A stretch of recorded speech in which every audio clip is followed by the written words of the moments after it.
Hi viewers, I welcome you all for this video lecture series on retrieving server resources via HTTP request for REST APIs. Before that, I introduce myself Shankar. I'm working as assistant professor in the Department of Computer Science and Engineering.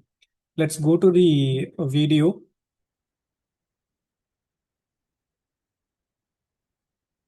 REST makes it easy to share data between client and servers. REST applications use HTTP methods like get, post, delete, put, etc. to do CRUD operations, that is create, retrieve, update, delete operations. Let's see what is a safe HTTP method. A safe method is a method that does not change data on the server. For example, get and head are the safe method because the user or an application does not request side effects on the server when calling them. And next, an idempotent method. An idempotent method means no matter how many times it runs, it always returns the same response. For example, the put and delete methods share this property.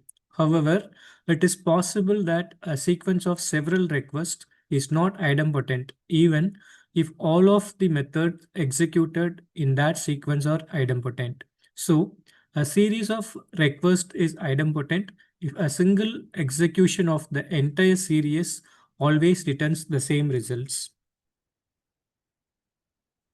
Let's see the HTTP methods. First one, get method. If we want to retrieve data from a resource like websites, servers, or APIs, we send them a GET request. For example, we send a GET request to the server if we want a list of our customers or a specific customer. Since the GET method should never change the data on the resources and just read them, it is considered as safe method. Additionally, the GET method is idempotent.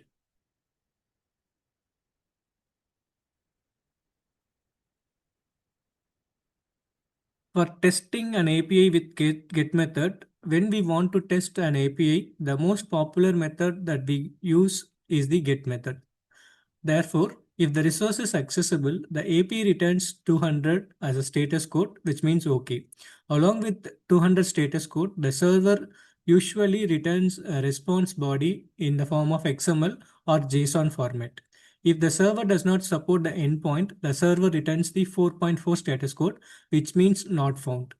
If we send the request in the wrong syntax, the server returns 400 status code, which means bad request. The second method is post method. The post method creates a new resource on the backend, that means server. The request body carries the data we want to place on the server. It is neither a safe or idempotent method. We don't expect to get the same results every time we send a post request. For example, two identical post requests will create two new equivalent resources with the same data and different resource IDs. When sending a post request to a server, we expect for following to happen. Ideally, if the post request has created a new resource on the other side, the response should come with 201 status code, which means the new record has been created. Sometimes performing a post request does not return a resource at the given URL. In this case, the method will return 204 status code, which means no content present there.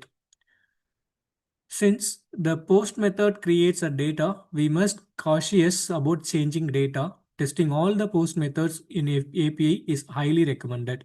Moreover, make sure to delete the record resource once your tested is finished. And create a resource with the post method, and it should return 201 status code, and it performs the get methods check if it created the resource was successfully created. You should get 200 status code, and the response should contain the created resources. And perform the post method with incorrect or wrong formatted data to check if the operation is fails. And third one is put method. With the put request method, we can update an existing resources by sending the updated data as the content of the request body to the server. The put method update a resource by replacing the entire content completely. If it applies to a collection of resources, it replaces the whole collection, so be careful using it. The server returned the 200 or 204 status code after the existing resource is updated successfully. And also we should know how to test an API with a put method.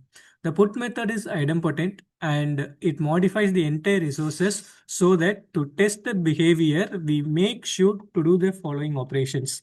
Send a put request to the server many times and it should always return the same results. When the server completes a put request and updates the resource, the response should come with 200 or 204 status code. After the server completes the put request, make a GET request to check if the data is updated correctly on the resource. If the input is invalid or has the wrong format, the resource must not be updated. And next, fourth one. Fourth one is patch method. Patch is another HTTP method that is not commonly used. Similar to put, patch update the resource, but it updates data partially, not and entirely. For example, to make it more precise, the request put customer ID would update the field in the customer entity on the resource entirely. However, patch method does not update the provided field of the customer entity. In general, this modification should be in a standard format like JSON or XML. Also, we should know how to test an API with patch method. To test an API with the patch method, you should follow some steps to discuss the testing API with put and the post methods. We just consider send a patch request to the server.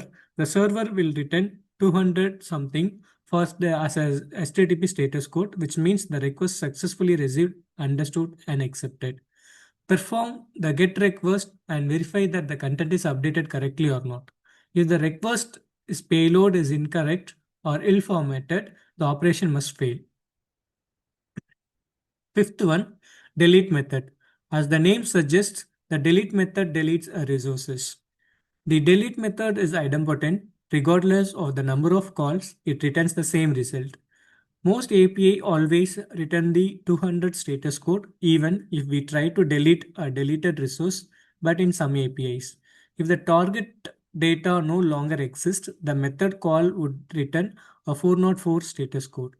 Then how can I test or how do we test delete endpoints? When it comes to deleting something on the server, we should be cautious. We are deleting data and it is critical.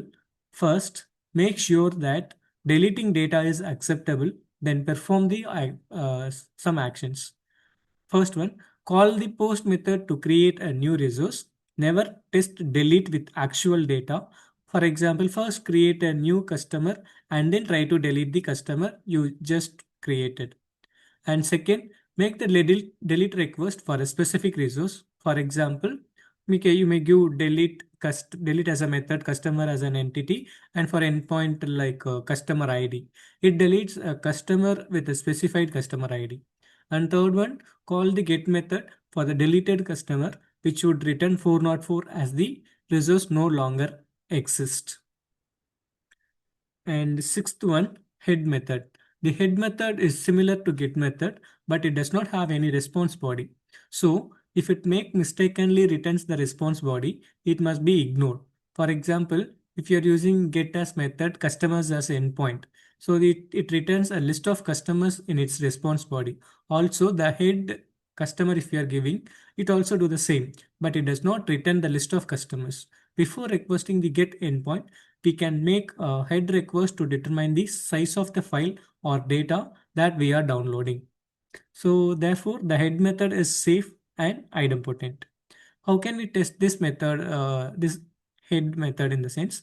It has one of the advantage of the head method is that we can test the server if it is available and accessible as long as the API supports. And it much faster than the get because it has no response body. The status code we expect to get from the API is 200. Before every other HTTP method, we can first test API with the head method. And seventh one, options method. We use this method to get information about the possible communication options for the given URL in the server or asterisk to refer to the entire server. This method is safe as well as idempotent. Various browsers widely use the options method to check whether the cross-origin resource sharing operation is restricted on the targeted API or not. How can we test these options endpoints? Depending on whether the server supports the option method, we can test the server for the times of fatal failure with the options method. First, make an options request and check the header and the status code that returns. And second, test the case of failure with the resource that does not support options method. And next, eighth one is trace method. Trace method is for diagnosis purpose. It creates a loopback test with the same request body that the client sent to the server before. And the successful response code is 200. The trace method is safe and idempotent. The trace method could be dangerous because it could reveal credentials. A hacker could steal credentials, including internal authentication headers using a client-side attack. And how can we test this API with the trace method? We should make a standard HTTP request like a GET request. And also, we can replace GET with a trace method and send it again. Check that the server returns. If the response has the same information as the original request, the trace ability is enabled in the server and works correctly. And the last final one, connect method. The connect method is for making end-to-end connections between a client and server.